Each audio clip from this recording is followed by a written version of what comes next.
الله أكبر.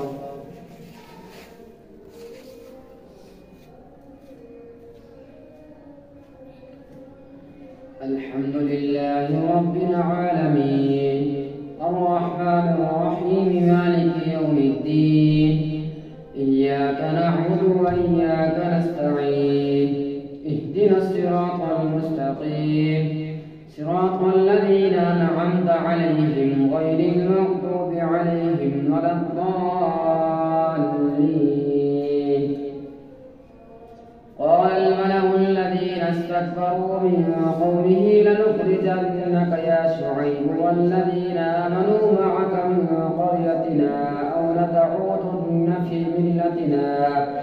قال أولو كنا كارهين قد افترينا على الله كذبا إن عدنا في ملتكم بعد إذ نجانا الله منها وما يكون لنا أن نعود فيها إلا أن يشاء الله ربنا وسع ربنا كل شيء علما على الله توكلنا ربنا افتح بيننا وبين قومنا بالحق وأنت خير الفاتحين.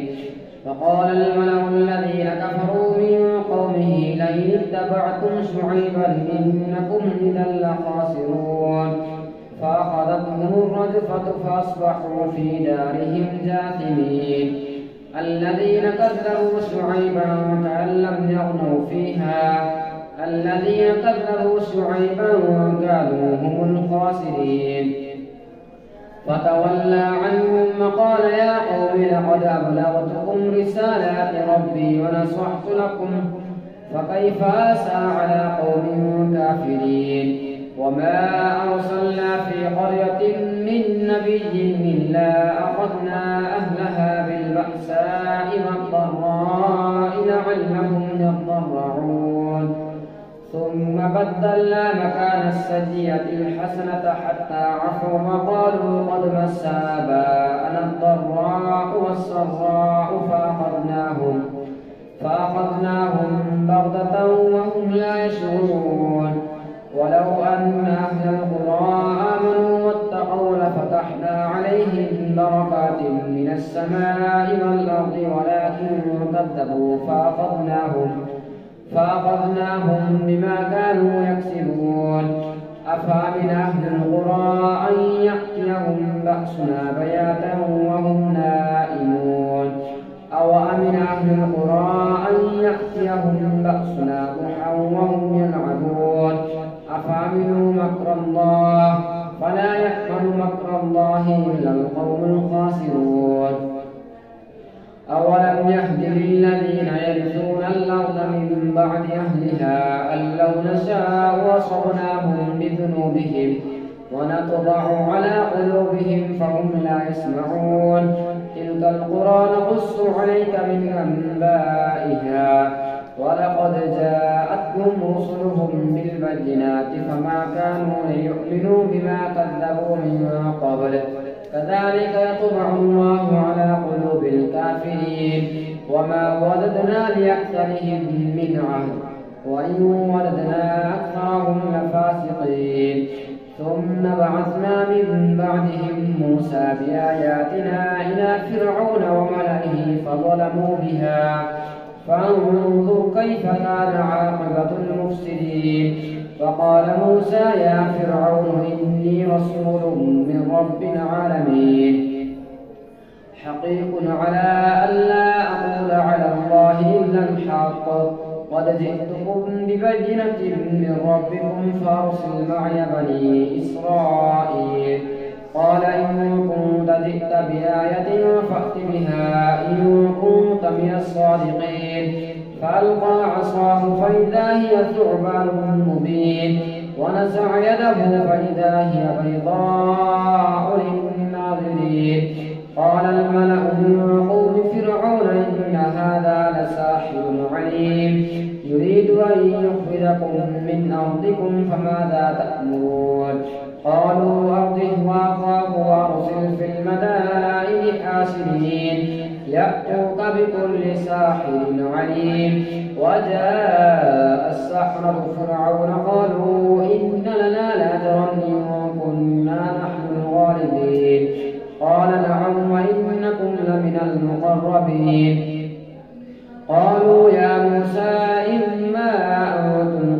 وإما أن نكون نحن الملقين قال ألقوا فلما ألقوا سحروا أعين الناس واسترهبوهم وجاءوا بسحر عظيم وأوحينا إلى موسى أن ألق عصاك فإذا هي تلقف ما يأفكون فوقع الحق وبطل ما كانوا يعملون فغلبوا هنالك وانقلبوا صاغرين فألقي السحرة ساجدين قالوا آمنا برب العالمين رب موسى وهارون قال فرعون آمنتم به قبل أن آذن لكم إن هذا لمكر مكرتموه في المدينة لتخرجوا منها أهلها فسوف تعلمون لأقطعن أيديكم وأرجلكم من خلاف ثم لأصلبنكم أجمعين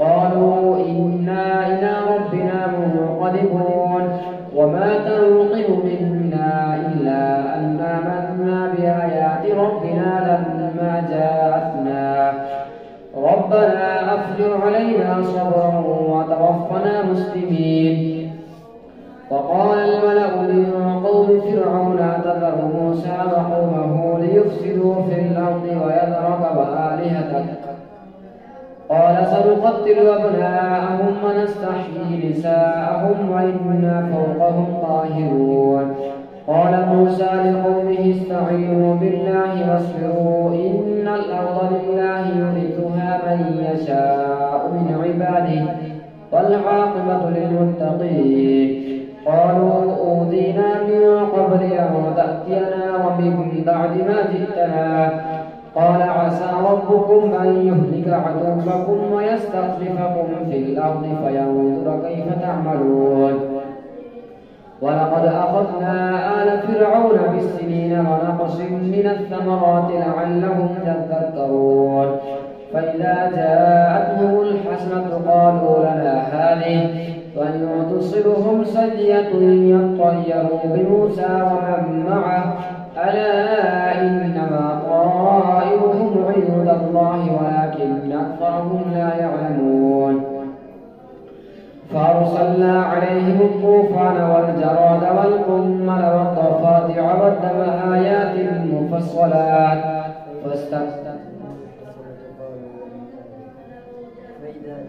فإذا جاءتهم الحسنة قالوا لنا هذه وإن تصبهم سيئة يطيروا بموسى ومن معه ألا إنما طائرهم عند الله ولكن أكثرهم لا يعلمون فأرسلنا وقالوا مهما تأتنا به من آية لتسحرنا بها فما نحن لك بمؤمنين فأرسلنا عليهم الطوفان والجراد والقمل والضفادع والدم آيات مفصلات فاستكبروا وكانوا قوما مجرمين ولما وقع عليهم الرجز قالوا يا موسى ادع لنا ربك بما عهد عندك لئن كشفت عنا الرجز لنؤمنن لك ولنرسلن معك بني إسرائيل فلما كشفنا عنهم الرجز إلى أجل هم بالغوه إذا هم ينكثون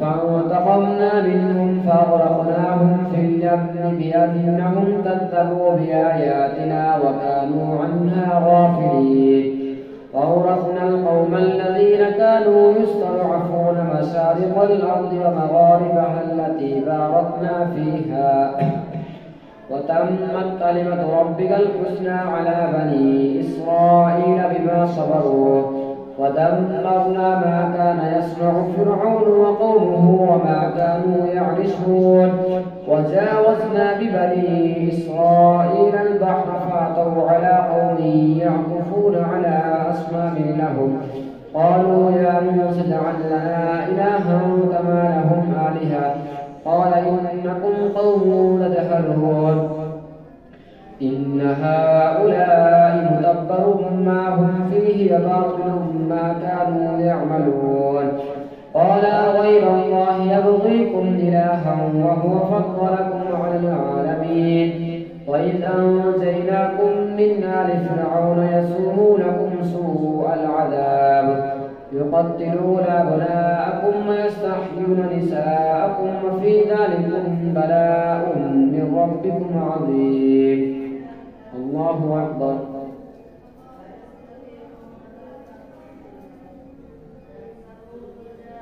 سمع الله لمن حمده. الله أكبر.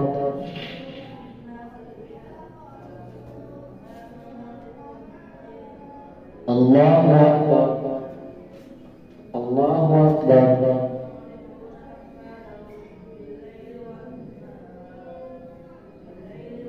الله أكبر. الحمد لله رب العالمين الرحمن الرحيم مالك يوم الدين إياك نعبد وإياك نستعين اهدنا الصراط المستقيم صراط الذين أنعمت عليهم غير المغضوب عليهم ولا الضالين.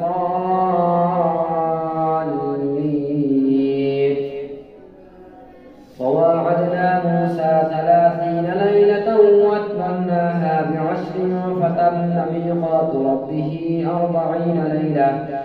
وقال موسى لأخيه هارون اخلفني في قومي وأصلح ولا تتبع سبيل المفسدين. ولما جاء موسى لميقاتنا وكلمه ربه قال رب أرني أنظر إليك قال لن تراني ولكن انظر إلى الجبل فإن استقر مكانه فسوف تراني. فلما تجلى ربه للجبل جعله دكا وخر موسى صعقا. فلما أفاق قال سبحانك تبت إليك وأنا أول المؤمنين. قال يا موسى إني اصطفيتك على الناس برسالاتي وبكلامي فخذ ما آتيتك وكن من الشاكرين. وكتبنا له في الألواح من كل شيء موعظة وتفصيلا لكل شيء فخذها بقوة وأمر قومك يأخذوا بأحسنها سأريكم دار الفاسقين. سأصرف عن آياتي الذين يتكبرون في الأرض بغير الحق وإن يروا كل آية لا يؤمنوا بها وإن يروا سبيل الرشد لا يتخذوه سبيلا وإن يروا سبيل الغي يتخذوه سبيلا. ذلك بأنهم كذبوا بآياتنا وكانوا عنها غافلين. والذين كذبوا بآياتنا ولقاء الآخرة حبطت أعمالهم هل يجزون إلا ما كانوا يعملون. واتخذ قوم موسى من بعده من حليهم عجلا جسدا له خوار ألم يروا أنه لا يكلمهم ولا يهديهم سبيلا اتخذوه وكانوا ظالمين. ولما سقط في أيديهم رأوا أنهم قد ضلوا قالوا لئن لم يرحمنا ربنا ويغفر لنا لنكونن من الخاسرين. ولما رجع موسى إلى قومه غضبان آسفا قال بئس ما خلفتموني من بعدي أعجلتم أمر ربكم وألقى الألواح وأخذ برأس أخيه يجره إليه قال ابن أم إن القوم استضعفوني وكادوا يقتلونني فلا تسمت بي الأعداء ولا تجعلني مع القوم الظالمين. قال رب اغفر لي ولأخي وادخلنا في رحمتك فأنت أرحم الراحمين. إن الذين اتخذوا العجل سينالهم غضب من ربهم وذلة في الحياة الدنيا وكذلك نجزي المفترين. والذين عملوا السيئات ثم تابوا من بعدها وآمنوا إن ربك من بعدها لغفور رحيم. ولما سكت عن موسى الغضب أخذ الألواح وفي نسختها هدى ورحمة للذين هم لربهم يرهبون.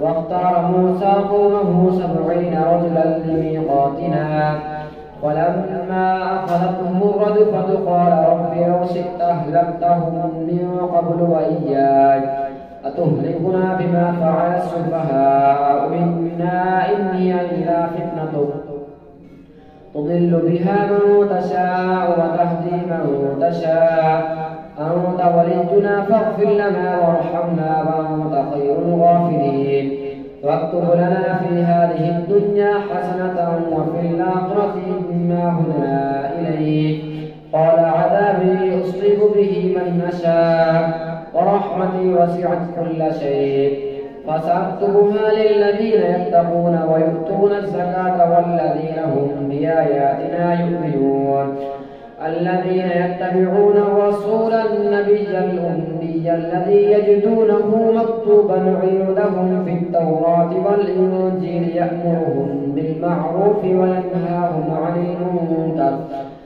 المنكر ويحل لهم الطيبات ويحرم عليهم الخبائث ويضع عنهم إصرهم والأغلال التي كانت عليهم فالذين آمنوا به وعزروه ونصروه واتبعوا النور الذي أنزل معه أولئك هم المفلحون قل يا أيها الناس إني رسول الله إليكم جميعا الذي له ملك السماوات والأرض لا إله إلا هو يحيي ويميت فآمنوا بالله ورسوله النبي الأمي الذي يؤمن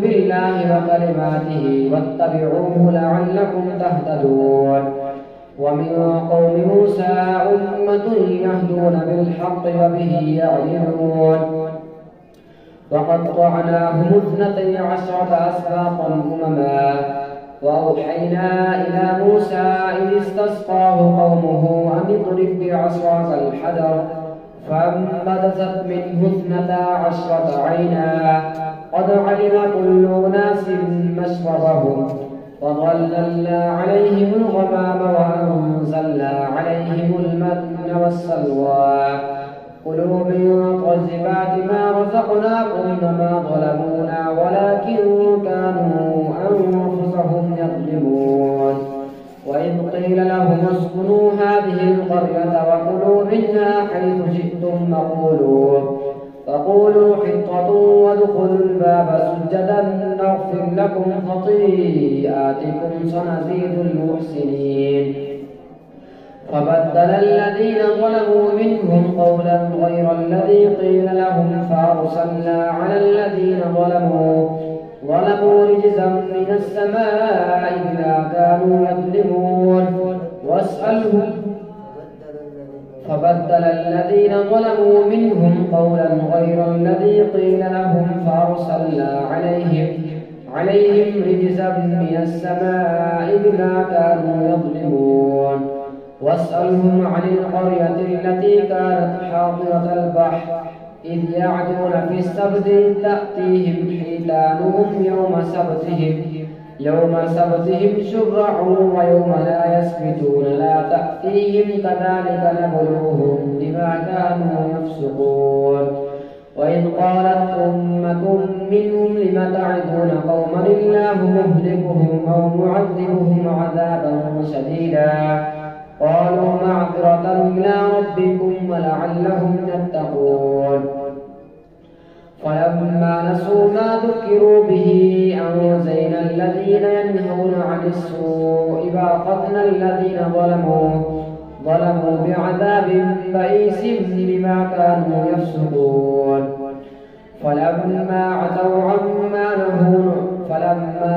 عما نهوا عنه قلنا لهم كونوا قردة خاسئين وإذ تأذن ربك ليبعثن عليهم إلى يوم القيامة من يسوءهم سوء العذاب إن ربك لسريع العقاب وإنه لغفور رحيم فقطعناهم في الأرض أمما منهم الصالحون ومنهم دون ذلك وبلوناهم بالحسنات والسيئات لعلهم يرجعون فخلف من بعدهم خلف ورثوا الكتاب يأخذون عرض هذا الأدنى ويقولون سيغفر لنا وإن يأتهم عرض مثله يأخذوه. ألم يؤخذ عليهم ميثاق الكتاب ألا يقولوا على الله إلا الحق ودرسوا ما فيه والدار الآخرة خير للذين يتقون فلا تعقلون. والذين يمسكون بالكتاب وأقاموا الصلاة إنا لا نضيع أجر المصلحين. وإذ نتقنا الجبل فوقهم كأنه ظلة وظنوا أنه واقع بهم خذوا ما آتيناكم بقوة واذكروا ما فيه لعلكم تتقون. الله أكبر.